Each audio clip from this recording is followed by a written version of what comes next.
Alright, for our first review of Season 4, I think I'm going to go with a game that I've been looking forward to for a pretty long time, and that is Hitman Absolution. Now, I freaking love Hitman Blood Money. Now, all this game has to do to make me love it is to basically repeat what they did there. I mean, it is brilliant, it is intelligent, it's dark, it's great. Now, it's not that hard. If I play this game and it's completely different to the Hitman franchise, if they lose the essence, then I will kidnap the president's daughter. You have 1 week.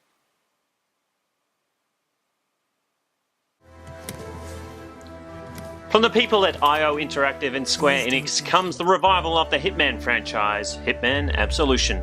With his first venture into this PS3, Xbox 360 platform, Agent 47 has never looked better as the cold-blooded contract killer we've come to love.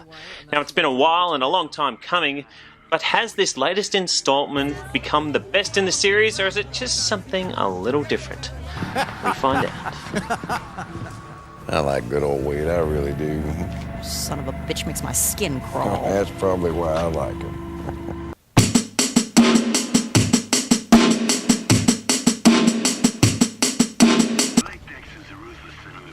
The game opens with a beautiful introduction to the new Hitman world, where the revived agency contracts you to kill your old handler, Diana.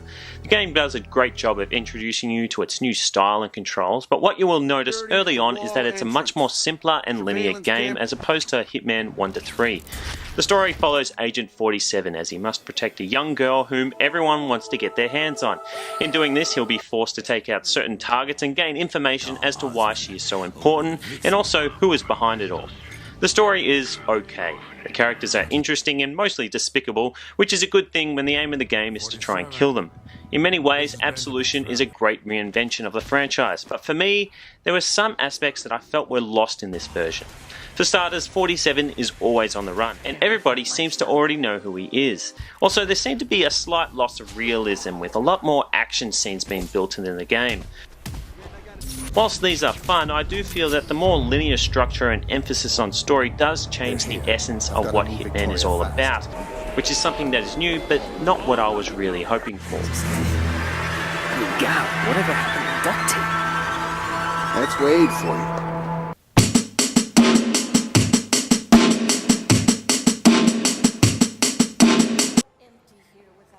Hitman Absolution is a game that takes some seedy backstreets and grimy hangouts and makes them look gorgeous.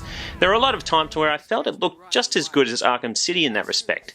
Shadows and darkness bounce off beautiful night lights, scenery is littered with people and objects that will catch your eye. In fact, it may even be a problem that it looks so much better than its previous muted coloured games. But in this way, the more colour and vibrance makes the character models and art display look fantastic, and the cutscenes are always entertaining to watch. Voice acting stands out with Keith Carradine and Powers Boothie and Vivica A. Fox playing some of the main villains in the story, and the background dialogue in the games really helps you put you in the middle of the action. Gunshots, gory deaths and red ties have never looked better.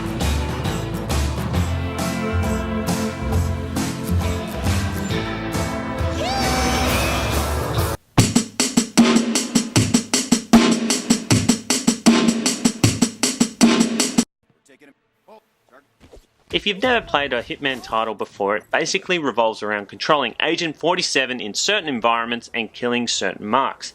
Now you can do this by going gung-ho and shooting them loud and proud and then dealing with the aftermath, or by analysing the area and picking them off like a real assassin. Now there's a bounty of options to kill, including poisoning, stabbing, choking, neck breaking, dropping objects on them or pushing them off ledges. It's endless, and finding out which is the best way is highly rewarding. 47 will have to employ all kinds of tactics such as hiding, disguising and manipulating objects to get a higher Hitman score, which is constantly displayed in the top corner. This is great because it kind of rates you against the rest of the world and really encourages you to invest and immerse yourself into the games. Shooting mechanics work well with point shooting options that allow for a more precise kill. Instinct helps you detect where your enemies are, as well as helping you blend in with your environment. The best thing though is how real everything feels, with AI constantly observing you and the area, so you have to be one step ahead of them in order to tackle each situation perfectly. Add in contract mode and you got yourself a Hitman game that will keep you coming back for more. Okay, people, listen up. I'm giving a green light on this operation. I want 47's head on a platter in front of me ASAP. Sir? Now, I really did enjoy Hitman Absolution. I think it's one of the few games out there that is really intelligent and challenges you in multiple ways. Whether it's trying to kill someone, or how to kill them, or even just trying to get that silent assassin rank. It's got so much that it offers in the game. It's beautiful, it's dark, it's what I wanted a Hitman game to be like, but I do feel it lost a bit of the Hitman essence that I always loved. I think, you know, it's too linear in that sense. I really like the more open world style gameplay, and I liked how the contracts were given to you by random people. I don't like how you're kind of assigning your own killers here. It felt very different. You're on the chase, it's a bit too much action, but I still think it's a great addition to the franchise and a lot of fun. Really enjoyed it. So I'm going to give it an 8.75 out of 10. 0.01. I will think of this as just another job. After all, this is what I do.